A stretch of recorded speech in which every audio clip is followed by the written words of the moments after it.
ada hidup yang kekal, di mana sebelum alam diciptakan lagi dan bumi. Taruhlah dari posisi ini. Hidup yang kekal itu tidak dicatat berapa tahun, bermiliar-miliar tahun misalnya. Dan sekarang kita jalani mulai dari penciptaan sampai Yesus datang kedua kali. Setelah itu akan ada hidup yang kekal. Atau sebelum Yesus datang kedua kali kita mati, kita sudah siap masuk ke hidup yang kekal. Dan masa hidup di kehidupan yang kekal di sini tidak 1 tahun, tidak 10 tahun, tidak 100 tahun, tetapi bermiliar-miliar tahun. Itu yang kita katakan. Jadi banyak orang yang pikir hanya di sini dan di sini saja. Dan saudara selamat hidup, cukup makan, cukup pakai, punya fasilitas, punya ini dah jalan hidup. Dan Tuhan saya akan mati. Semua orang akan mati. Tetapi kematian bukanlah akhir dari segala sesuatu. Tetapi awal dari ketika kita menjalani kehidupan yang disebut dengan kehidupan. Ingat baik, akan ada kehidupan yang baru menanti saudara. Dan di kehidupan yang baru ini hanya ada 2. Hidup yang kekal kalau percaya Yesus, dan kematian kekal kalau tidak percaya Yesus. Alkitab mencatat ada surga dan ada neraka, bukan sebuah kebetulan. Karena Allah menciptakan sesuatu dengan tujuan. Saudara hari ini diciptakan karena saudara percaya Yesus, saudara akan ke surga untuk Israel. Lalu saudara yang tidak percaya Yesus, saudara-saudara kita, sanak pemimpin, anak cucu, menantu dan keluarga kita yang tidak percaya Yesus. Alkitab berkata tidak ada pilihan ketiga, hanya ada 2 pilihan. Kalau tidak masuk surga, mesti ke neraka yang kekal. Di neraka yang kekal. Jadi tidak hanya masuk neraka lalu dibakar lalu hangus tulang-tulang kita, lalu jadi debu. Nah seperti itu, disiksa hidup dalam kekekalan api neraka. Itu yang tidak ada pilihan ketiga, hanya ada 2 pilihan. Jadi Bapak Ibu tinggal di sini. Nah, konsep keselamatan ini saya mau gambarkan seperti ini. Agama lain juga punya konsep keselamatan, tidak hanya kita. Konsep keselamatan kita adalah selamat, artinya bebas dari hal-hal yang buruk, termasuk kematian yang kekal. Karena kita dijanjikan hidup kita. Dan agama lain juga membuat mempunyai konsep keselamatan mereka sendiri. Saudara kita gereja bawang semuanya. Kalau saudara mau selamat, saudara harus berbuat baik, berpuasa, rajin bersedekah, beramal. Dan gereja Katolik juga mengandung itu. Semenjak Paus mendirikan gereja Santo Petrus yang ada di Vatikan itu, mereka membuat surat yang disebut dengan surat pengampunan dosa. Jika seseorang mampu membayar 100 juta, dia akan mendapat surat kertas biasa. Kalau orang mendapat membayar 500 juta, dia akan mendapat surat keselamatan perunggu. Sampai yang paling tinggi itu akan mendapat surat keselamatan emas. Surat keselamatan emas. Dan itu yang ditentang oleh Martin Luther dan John Calvin. Jadi Bapak Ibu saudara terkasih Tuhan, agama-agama semuanya mengajarkan jalan keselamatan dan sepertinya mudah sekali selamat kalau menurut apa yang mereka ajarkan. Kalau kita berpikir dengan uang, dengan berbuat baik kita diselamatkan, pasti saudara-saudara dan saya yang miskin tidak dapat tempat di surga. Karena orang-orang yang kaya akan lebih mampu memberi lebih banyak dan mereka akan punya surat keselamatan emas. Dan semua tempat akan penuh dan kita yang miskin tidak akan dapat tempat di surga. Sedih saya seperti itu. Kalau konsep keselamatan kita dan kita orang-orang percaya masih berpikir seperti itu, berarti keselamatan kita itu masih semu, masih gambaran. Belum ada kepastian dan harapan yang belum jelas sampai. Kalau hanya seperti itu konsep keselamatan. Ada agama lain yang bilang engkau harus duduk bersemedi supaya engkau menyatu dengan alam ini. Setelah itu engkau akan bisa mencapai suatu tempat yang disebut nirwana. Nirwana itu bukan surga, tempat para bidadari, para dewa itu disebut nirwana, itu surga. Hanya sampai di situ kan kepercayaan atau iman kita. Kalau hanya sampai di situ kepercayaan dan iman kita, saudara adalah orang yang paling celaka di dunia sekarang.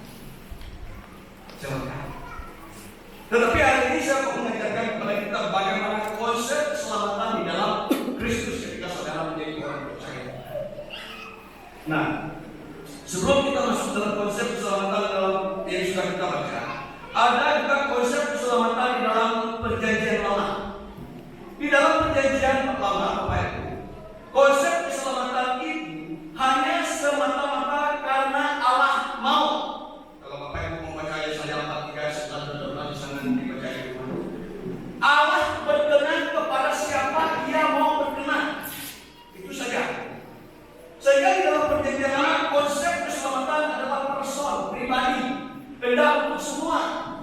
Sama seperti Allah ketika dia memanggil Abraham, bukan Abraham, Adam dan Hawa itu. Adam, di mana engkau? Dan Adam bilang, kami sembunyi karena kami tahu kami telanjang. Ya, supaya Adam dan Hawa tidak tampak ketelanjangannya, Allah menyembelih domba untuk dia, sehingga mereka dibuatkan cawat pakaian. Yang mungkin pakaian yang hanya menutup bagian-bagian vital dari manusia saja, bukan pakaian seperti yang kita pakai sekarang. Setelah itu Allah memanggil Nuh, karena dia lihat dunia sudah sangat jahat karena pengaruh menara Babel itu. Kita mau binasakan dunia ini, tetapi Allah berkenan kepada Nuh karena Nuh hidup bergaul dengan Allah. Nuh saja yang dipilih. Nuh, engkau diselamatkan, buat apa? Tapi kalau ada orang yang mau naik bahtera bersama-sama dengan engkau, ajak juga.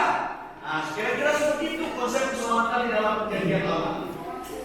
Nuh itu bilang, digambarkan Nuh itu membuat bahtera itu 100 tahun, Bapak Ibu. Kalau sejarah kita, jadi bukan 1 tahun membuat bahtera itu, 100 tahun. Sambil dia bilang nanti, Bapak Ibu kita naik bahtera ini, karena air bah akan menghukum dunia. Orang tidak mendengarmu. Manusia yang ada dalam itu tidak mendengarmu. Mereka tidak percaya karena mereka berpikir, mana Allah yang bilang dunia ini akan dihukum? Kepada Nuh seperti itu. Gila membuat bahtera ini. Itu konsep keselamatan perjanjian lama. Lalu yang berikutnya ada contoh ketika Tuhan Allah memanggil Abraham. Abraham keluar dari kampung halaman. Saya akan memberkati engkau supaya engkau menjadi bangsa yang besar dan engkau akan menjadi berkat. Abraham karena dia tahu dia kenal Allah, dia keluar. Cuma dia ajak, kau mau tak ikut paman pergi ke tanah perjanjian itu? Lot tidak mau sebenarnya, tapi Abraham bilang tanah itu berlimpah susu dan madunya, mau tak? Lot pergi. Bukan karena dia mau masuk dalam konsep keselamatan Allah, tetapi karena dia tergiur dengan tanah yang berlimpah dengan susu dan madu itu. Apa akhirnya kehidupan Allah? Dia binasa di Sodom dan Gomora karena dia cinta hartanya bersama istri dan anak. Jadi konsep keselamatan di dalam perjanjian lama Allah memanggil orang demi seorang untuk diselamatkan. Bahkan Alkitab mencatat Sarah istri Abraham itu tidak kenal, tidak tahu seperti apa Allah itu. Sehingga waktu Tuhan bilang, Sarah pada tahun depan saya akan datang dan engkau akan mempunyai anak. Pada waktu itu Sarah sudah berumur 80 tahun dan Abraham 99. Sarah tidak mungkin, sehingga dia tertawa. Tuhan bilang, Sarah kenapa engkau tertawa? Sebab bagi manusia hal itu mustahil, tapi bagi Allah tidak ada yang mustahil. Itu dari Allah. Jadi Allah memanggil person demi person masuk dalam rencana keselamatan. Nah, sampai akhirnya janji keselamatan itu diberikan kepada sebuah bangsa, yaitu bangsa Israel. Israel dibawa keluar dari Mesir. Israel dibawa dari Mesir. Itulah konsep keselamatan mulai beralih dari person ini kepada suatu bangsa. Keselamatan pada satu bangsa. Nah, sekarang kita mau lihat konsep keselamatan di dalam perjanjian baru yang sudah kita baca. Dan keselamatan tidak ada di dalam siapapun juga selain di dalam Dia. Nah, Alkitab ini menggambarkan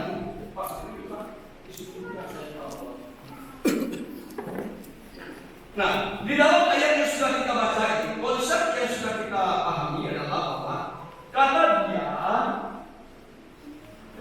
di dalam Kisah Para Rasul pasal 4 ayat 12 ini itu menuju kepada Kristus, Yesus. Jadi bukan sekedar Dia, karena Dia ditulis dengan huruf besar.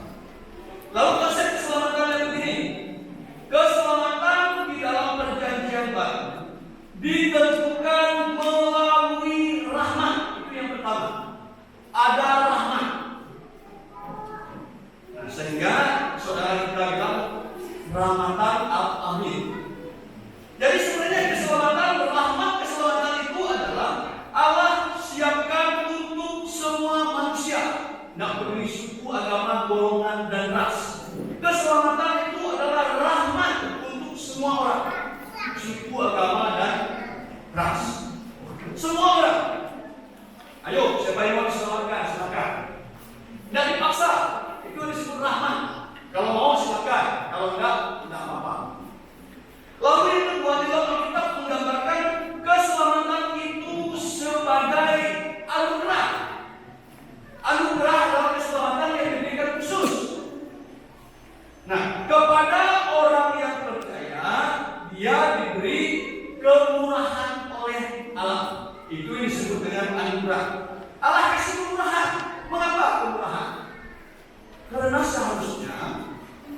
orang yang berdosa itu yang dihukum. Karena kita Roma bilang upah dosa adalah maut. Barang siapa yang berdosa dia yang dihukum. Tetapi oleh kasih karunia Allah, karena penebusan di dalam Yesus, kita sudah dibayar lunas harganya cash. Jadi kita tidak hutang lagi pada siapapun juga. Cash dibayar. Dengan apa? Ini yang perlu kita pelajari. Dengan apa? Nah, jadi Bapak Ibu Saudara terkasih dalam Tuhan, kemurahan Allah, anugerah atau kasih karunia, keselamatan ini hanya berlaku sampai Yesus datang kedua kali. Ini yang kita harus pahami. Karena kita bilang Yesus akan datang kedua kali dijemput saleh-saleh. Jadi pada waktu Yesus akan datang kedua kali, ketika dia sudah berada di awan-awan, Yesus belum turun ke dunia. Tapi Alkitab mencatat orang yang percaya kepadanya akan diangkat hidup-hidup yang masih hidup. Yang hidup sekarang, kalau Yesus datang kedua kali itu akan diangkat dan kita akan terangkat. Nah, lalu orang yang mati dalam Kristus akan dibangkitkan untuk naik juga ke tempat di mana Allah sudah sediakan. Belum di surga. Dan setelah itu baru akan datang si pendurhaka yang disebut dengan Antikristus. Orang percaya akan diangkat terlebih dahulu dan diasingkan ke suatu tempat. Baru Antikristus itu datang menyiksa orang-orang yang tidak percaya kepada Yesus. Yang ragu-ragu percayanya kepada Yesus, yang tertinggal, yang tidak diangkat. Jadi anugerah kasih karunia sampai di situ. Yesus memberikan, ayo yang percaya. Jadi kematian Yesus di salib itu berlaku sampai kepada Yesus datang kedua kali. Setelah Yesus datang mengangkat salib-salibnya, anugerah itu sudah tidak ada. Alkitab mencatat, jika engkau mau diselamatkan, engkau harus bayar harga. Oleh sebab itu orang akan disiksa oleh Antikristus selama 3,5 tahun. Disiksa. Jika engkau tidak mau disiksa, engkau akan pasang 666 di dahi atau di lenganmu. Tapi engkau sudah kehilangan anugerah. Keselamatan sudah tidak ada lagi. Dan engkau sudah menjadi otomatis pengikut Antikristus.